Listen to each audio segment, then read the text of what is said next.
اب اس کی وہ تجربہ کاریاں کر رہا تھا. اب یہ پاکستان کا جو ریڈار کوریج ہے اس کو مکمل لاک کرنے کی صلاحیت بھارت کہہ رہا ہے کہ ہم وہاں پر کریں گے, اس طرح کی ٹیکنالوجی وہاں پر لگائی جائے گی. اور جو فارورڈ ملٹری لاجسٹک زونز ہیں, یعنی کہ وہ لاجسٹک زون جن کو کہا جاتا ہے کہ لائن آف کنٹرول سے ذرا پیچھے ہیں, آپ ان کو کیسے ٹارگٹ کریں گے؟ ان کو آپ ٹارگٹ نہیں کر سکتے. پاکستان کی وہ ملٹری بیسز کو وہ کہتے ہیں کہ ہم ٹارگٹ کریں گے, یعنی کہ اندر تک پاکستان کو پینیٹریٹ کریں گے, ہم وہاں پر حملہ کریں گے. جہاں پر بھارت کا کوئی بھی ابھی تک اسٹیلتھ طیارہ بھی پہنچنے کی صلاحیت نہیں رکھتا, وہاں پر بھارت کہہ رہا ہے کہ ہم اس ملٹری بیسز سے پاکستان کی وہ 3 میجر ملٹری بیسز جو ہیں وہ اٹیک کریں گے. ایئر بیسز کے گرد پاکستان نے اپنا سول ملٹری انفراسٹرکچر جو ہے وہ اب اندازہ میں آپ کو بتانا چاہتا ہوں کہ ایک تو ہمارا جو لیئرڈ ایئر ڈیفنس ہے, پاکستان کے تمام حساس اڈے وہ لیئرڈ ایئر ڈیفنس ہیں. اس کے علاوہ ارلی وارننگ ریڈار کے ہمیں پہلے پتہ چل جاتا ہے, یہ تو بھارت کے ایئر وائس چیف جو ہیں ان کی جانب سے بھی کہا گیا, ایئر جو آرمی چیف ہے, کہ پاکستان کے پاس ہماری ٹروپس کی اور ہمارے لڑاکا ہتھیاروں کی جو ریئل ٹائم کی انفارمیشن ہے وہ ان کے پاس موجود تھی, اور اس وجہ سے پاکستان رافیل طیارے گرانے میں کامیاب ہوا. یعنی کہ آپ اندازہ کریں کہ پاکستان کے پاس جب سارا کچھ موجود ہے کہ ہمیں یہ نہیں پتہ چلے گا کہ آپ کا لڑاکا ہتھیار آ رہا ہے, آپ ود ان سیکنڈز کام کریں گے, ہم ود ان نینو سیکنڈز آپ کو جواب دیں گے. ہماری فضائیہ کے اندر اتنی طاقت ہے کہ ہم نے JF-17 تھنڈر سے آپ کے لڑاکا طیارے جو 5th جنریشن اس کو آپ کہتے ہیں کہ 4.5 جنریشن رافیل طیاروں کو ہم نے نیست و نابود کر دیا.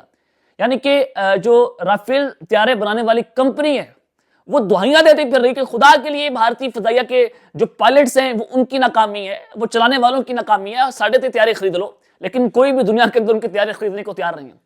یہ ان کی حالت ہے. تیجس طیاروں کی حالت آپ نے جو دبئی کے اندر ایئر شو ہوا اس پہ دیکھ لی کہ بھارتی فضائیہ کا جو جناب پائلٹ ہے اس سے وہ طیارہ قابو میں نہیں آیا. پھر انہوں نے الزام لگا دیا امریکہ کے اوپر کہ جناب اس کا انجن امریکہ نے فالٹ ہی دیا, جس کی وجہ سے تیجس طیارہ. بھائی آپ نے اپنے ملک میں طیارہ تیار کروایا, آپ کسی اور سے انجن لے لیتے, آپ رشیا سے منگوا لیتے.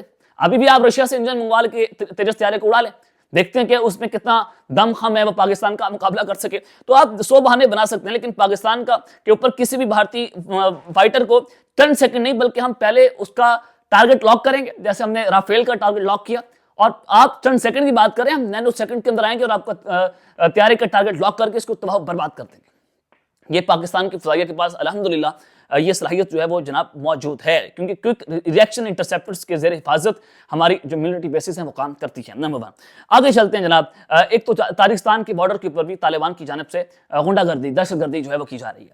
اب خبر آ رہی ہے سیکورٹی ذرائع کی جانب سے کہ جو انڈین بیکڈ ملیٹنٹس ہیں جو پاکستان کے اوپر بھی حملے کر رہے ہیں, TTP استعمال ہو رہی ہے, طالبان استعمال ہو رہے ہیں, وہ اب تاجکستان کے اندر بھی انہوں نے حملوں کو تیز کر دیا. اور اب بھارت نے تاجکستان کے اندر بھی یہ صورتحال کو خوفناک کر دیا, کیونکہ تاجکستان میں بھارت کی اینی ایئر بیس موجود تھی, اور وہ رشیا چائنا کے دباؤ کے اندر آپ نے دیکھا کہ وہ وہاں سے بھارت کو واپس آنا پڑا, وہ ایئر بیس کو خالی کرنا پڑا. کئی سالوں کے بعد, کئی دہائیوں کے بعد بھارت نے وہ ایئر بیس جو ہے وہ خالی کرتی تاجکستان سے. اور پھر طالبان جو ہم کہتے ہیں کہ یہ بھی ہمارا حصہ ہے, یعنی کہ پوری دنیا افغانستان کا حصہ ہے. یہ طالبان نے اس وقت پورے خطے کو آگ کے اندر جھونک دیا ہے صرف انڈیا کی خوشنودی حاصل کرنے کے لیے. یعنی کہ یہ امام مہدی کی فوج جو کہتے ہیں کہ ہم امام مہدی کی فوج ہے, یہ امام مودی کی فوج ہے, یہ بیسیکلی امام مودی کی فوج ہے, ان کو کہا جائے تو کہنا غلط نہیں ہوگا. تو جناب فیلڈ مارشل کی گاڑی کو ٹارگٹ کرنے کی خبریں آ رہی ہیں, ذرا وہ بھی آپ کو تفصیلات دینا چاہتا ہوں کہ اس وقت پاکستان تحریک انصاف کی جانب سے UK کے اندر ایک پروٹیسٹ ہوا, اور ڈیفینیٹلی پروٹیسٹ کرنا ہر شخص کا رائٹ ہے, اور ہاں اس ملک کا آئین اور قانون آپ کو اجازت دیتا ہے کہ آپ اپنا پروٹیسٹ جو ہے وہ پرامن طریقے سے اس کو ریکارڈ کروائیں, لیکن کسی کو جان سے مارنے کی دھمکی, کسی کو آپ جو ہے وہ کہیں گے کہ ہم اس کو جو ہے وہ ہارم کریں گے, یا آپ کو نہیں کرنا چاہیے. یہ اعلان میں کہہ رہا ہوں کہ اگر شہزاد اکبر صاحب کے ساتھ UK کے اندر غلط ہوا اس کے اوپر مذمت کرنی چاہیے, کہ کسی بھی شخص کے ساتھ آپ اس طرح کا کام کریں گے اس پر مذمت ہونی چاہیے, کھل کے مذمت کریں, بطور صحافی آپ کا کام ہے. لیکن فیلڈ مارشل عاصم منیر کے حوالے سے آج ایک عورت, ایک خاتون, ایک صاحبہ جو ہیں وہ UK کے اندر پروٹیسٹ کر رہی تھیں, وہاں پر انہوں نے کہا کہ اگر کسی کا طیارہ اڑایا گیا تو کسی کی گاڑی بھی اڑ جائے گی. وہ اشارہ جناب آپ سمجھ رہے ہیں کہ کس کی طرف تھا. تو اس کے اوپر بہت زیادہ جو ہے وہ لپکشائی ہو رہی ہے, بہت ساری بات ہو رہی ہے اس پورے سوشل میڈیا کے اوپر. جو پاکستان تحریک انصاف کی پاکستان میں بیٹھی لیڈرشپ ہے وہ بھی اس کو آن کرنے کو جناب تیار نہیں ہے, کیونکہ جب بات مفاہمت کی ہو رہی ہے, جب پاکستان تحریک انصاف کو تھوڑی سی پولیٹیکل سپیس ملنا شروع ہوئی ہے, تو UK والوں نے جناب پورا کام خراب کر دیا آپ کا, کہ دیکھیں یہ ملک جو ہے اس کا متحمل نہیں ہو سکتا. یہ آج پاکستان تحریک انصاف کو سمجھ آئی ہے, اور عمران خان صاحب کب سے یہ بات کریں کہ ملک بھی میری ہے, فوج بھی میرا ہے.